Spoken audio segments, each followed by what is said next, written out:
y Uruguay.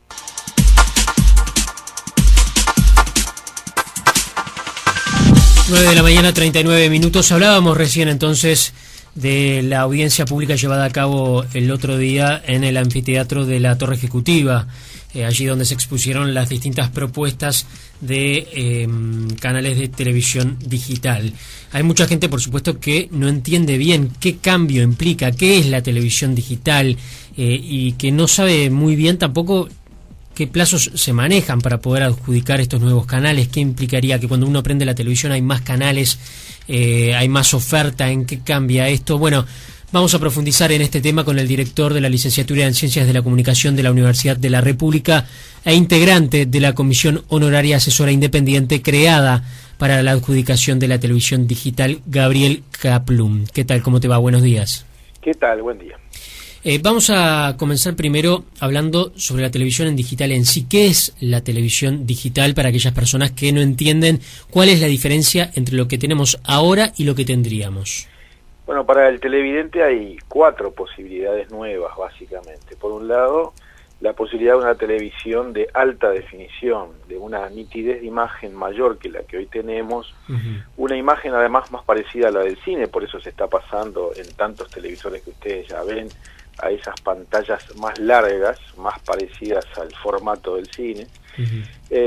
Una segunda posibilidad tiene que ver con efectivamente más canales, o estrictamente deberíamos decir más señales de televisión, porque lo que se hace es usar el mismo ancho de banda que hoy usa un canal para incluir dentro de ese ancho más señales, pero en ese caso, si son muchas señales, pueden ser hasta 4 o 5 incluso, según cómo se use el espectro, la calidad es similar a la que hoy tenemos.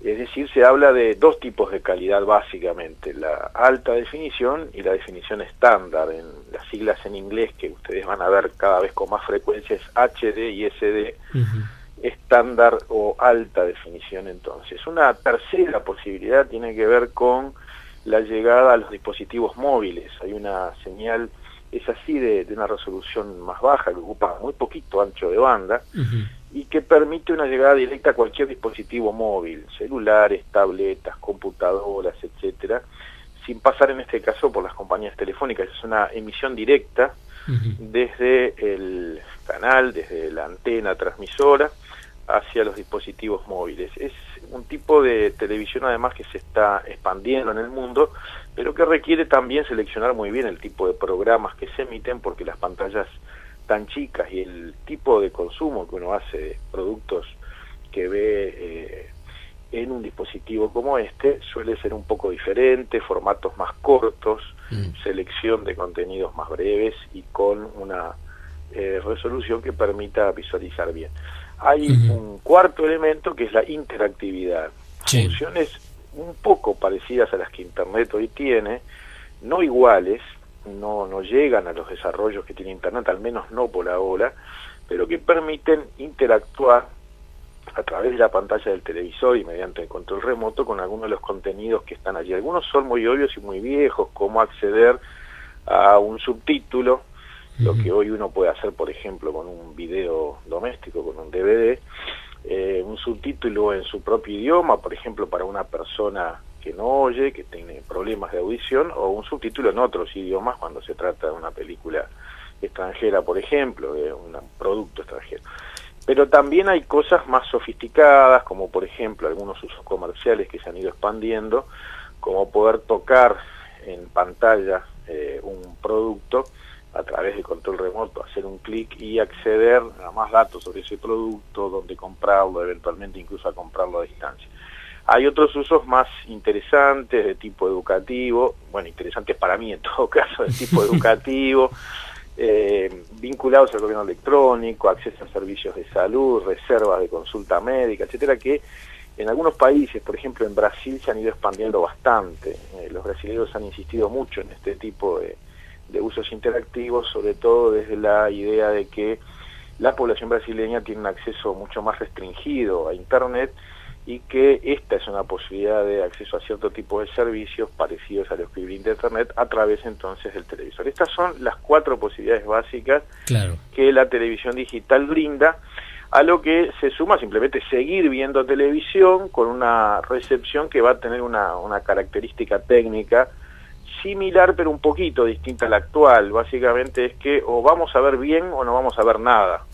No desaparecen esas zonas de sombra, sí, donde uno ve más o menos estar muy lejos o mal ubicado respecto a la antena transmisora. Esto pasa mucho en zonas rurales y a veces pasa mucho en las propias ciudades, donde ciertos impedimentos físicos impiden llegar bien con la frecuencia de aire, distinto cuando uno está conectado a través de un cable, pero con la frecuencia de aire pasa esto. Entonces, estas 4 posibilidades son las que están a la orden, digamos, pero cómo las usa cada país depende mucho del marco regulatorio, y cómo las usa cada emisor depende de su despliegue, de su propuesta, de lo que quiere y de lo que puede desarrollar. Claro, ahora, entre todas las propuestas que se presentaron el otro día en la Torre Ejecutiva, en las que van a presentar los canales 4, 10 y 12, cuando se resuelva cuáles son los adjudicatarios, cada una de las propuestas va a poder tener estas 4 opciones, ¿verdad? Estas 4 señales en HD. No necesariamente, porque el llamado preveía la posibilidad de que alguien solamente aspirara,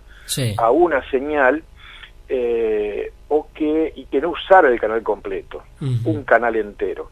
Esa posibilidad existía. De hecho, de las 6 nuevas propuestas que se presentaron en estos días, alguna de ellas no aspira a todas las posibilidades. La propuesta de Federico Fasano explícitamente dice que no quiere un canal completo, que aspira a una señal, eso sí, de alta definición, y lo que se ha llamado su señal en espejo, porque se prevé un periodo importante donde no todo el mundo va a poder ver en alta definición, y entonces la misma señal va a ser emitida en una definición estándar. Y hay otra propuesta, la del grupo vinculado al diario El País, la de Beltrán, que en realidad son 2 propuestas, una por canal completo y una por canal compartido, donde no aspira tampoco en esa segunda opción al canal completo. Entonces dependerá finalmente de qué propuestas sean las adjudicatarias, cómo se use el espectro disponible.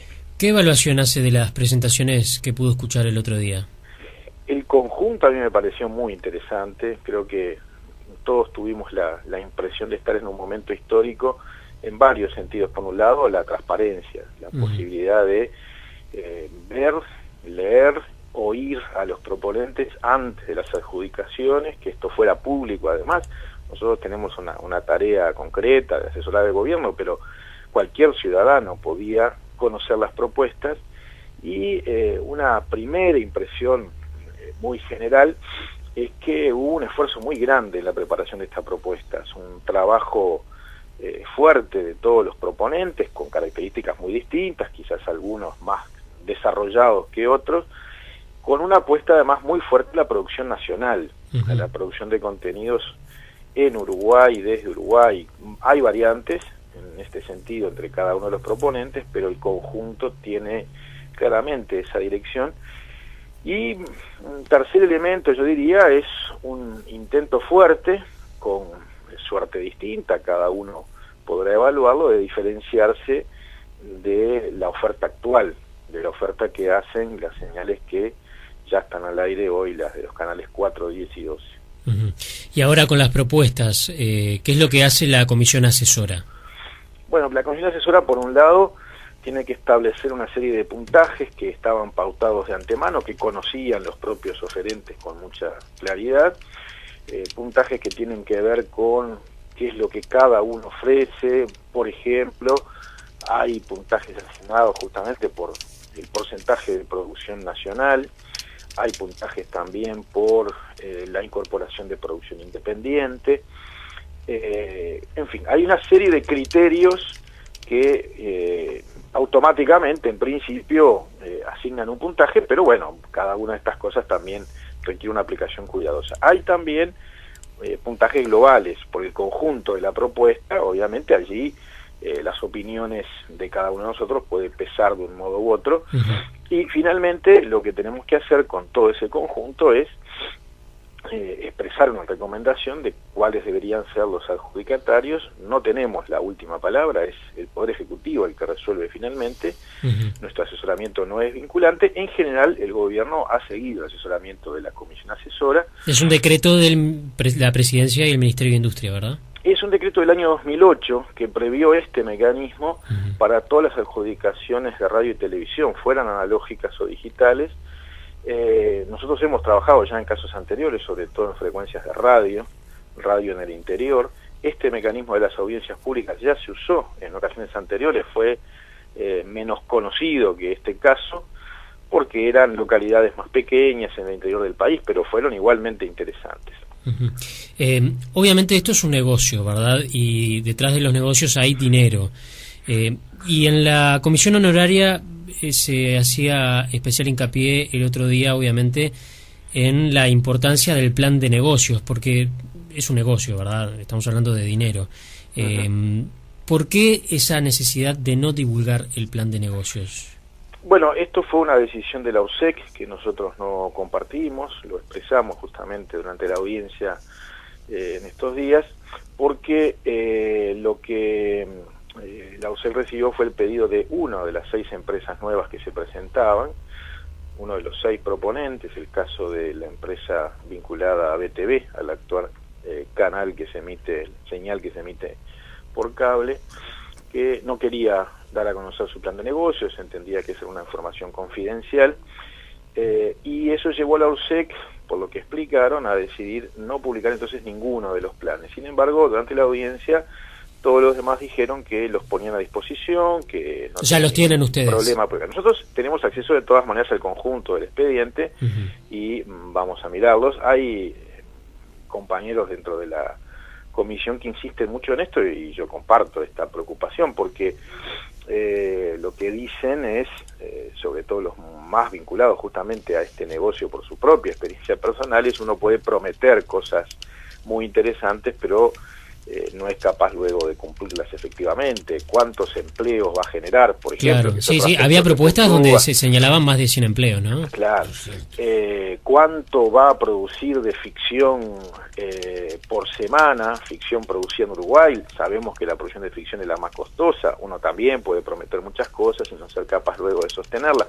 Este tipo de cuestiones preocupan a integrantes de la comisión y parece razonable entonces que tengamos que mirar la sustentabilidad de lo que se propone. Y en ese sentido, en las experiencias internacionales que ustedes analizaron, la viabilidad económica de las propuestas, ¿en qué terminó? Depende mucho de los modelos de financiamiento, que justamente es otro de los temas que está en juego. Ya se expusieron en la propia audiencia este miércoles distintos modelos de financiamiento y la experiencia internacional también muestra cosas muy distintas en este sentido. Hay propuestas que se sustentan exclusivamente en lo más tradicional, en la publicidad, en el sector comercial. La publicidad está presente en todas las propuestas uruguayas también, en las que se presentaron el miércoles, pero hay otros modos de financiamiento que van creciendo en todo el mundo. Por un lado, por ejemplo, están los modelos europeos, que han tenido en muchos sectores sustentos de otro tipo, por ejemplo, una participación muy escasa de la televisión comercial, mucho más fuerte del sector público y modelo de financiamiento vía impuestos de muy diversas maneras según cada país. Pero aquí en Uruguay hablas de un nuevo impuesto y te prenden fuego. Sí, depende mucho de cómo esto se maneje y se prevea. Hay impuestos que terminan retornando a la propia producción porque son impuestos que pagan los propios emisores y terminan volviendo a los propios emisores porque generan, por ejemplo, fondos de estímulo para producción de cierto tipo, para financiar total o parcialmente producciones. En Uruguay esto ya tiene también una presencia interesante, por ejemplo, el Ministerio de Educación y Cultura hace varios años que viene trabajando con fondos concursables, pero hay que recordar que incluso los propios canales tradicionales, el 4, el 10 y el 12, financian desde hace años a través del FONA, del Fondo Nacional Audiovisual, producciones que hay que verlo también, después suelen no utilizar, a pesar de que tienen los derechos exclusivos durante un periodo para emitir. Eso ha financiado producción de cine uruguayo, por ejemplo, a lo largo de muchos años. Hay otros modelos que también aparecieron con mucha fuerza en algunos de los casos de los proponentes que tienen que ver con la venta de contenidos o con la venta de formatos. Esto último tal vez el oyente pueda entenderlo menos, pero es fácil ponerlo en algún ejemplo.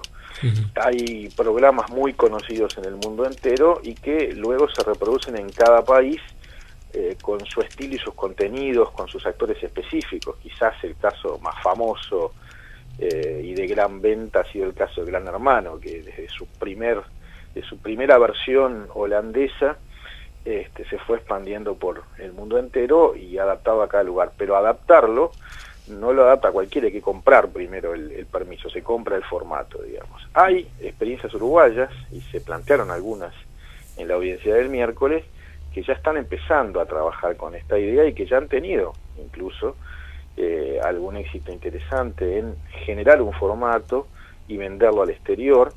Uno lo prueba en un ejemplo concreto, lo produce en su país y después no tanto vende el contenido, sino que vende la idea, el que se puede producir.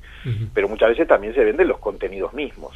Hay contenidos que compramos permanentemente del exterior, las llamadas latas, la producción enlatada, pero también podemos vender latas al exterior, y esto se empieza a hacer cada vez más en Uruguay, con lo cual uno amortiza mucho una producción que en principio hizo solo para el público local, pero que también puede tener un público mucho más amplio en otras partes del mundo.